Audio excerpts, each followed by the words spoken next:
எண்ணிலடங்காத நட்சத்திரங்கள் நடுவில் ஒளிரும் வெண்ணிலவு ஒன்றே.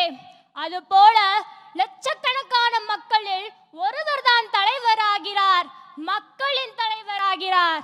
1000 பேர் தலைவர் என்று வரலாம், ஆனால் மக்களின் தலைவர்கள் விரல்களை விட்டு எண்ணும் அளவில் தான் உள்ளனர். சாதியை அறவே ஒழிக்க போராடிய தந்தை பெரியார் மக்களின் தலைவரே. ஏழை பிள்ளைகளுக்கு கல்வியை அள்ளித்தந்த காமராசரும் மக்களின் தலைவரே. இவ்வரிசையில் அடுத்ததாக வருபவர் திரையுலகில் இன்று இளைய தளபதியாக வலம் வந்து நாளை தமிழகத்தின் தளபதியாக வலம் வர போகும் என் அன்பு அண்ணனும் மக்களின் தலைவர் தான் என்று சொல்வதில் மட்டற்ற மகிழ்ச்சி கொள்கிறேன். பாரதி கண்ட புதுமை பெண்களை மீட்கவும், இளைஞர்களை சிறை பிடிக்கும் போதையை ஒழிக்கவும் போர் ஒன்று தொடுக்க போகிறார் தமிழகத்தின் நாயகன்.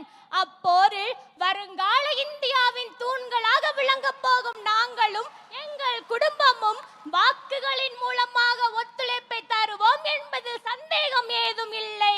நல்லாட்சி சிறக்க வேண்டி வெற்றி நமதே என்று கூறி மகிழ்கிறேன். நன்றி.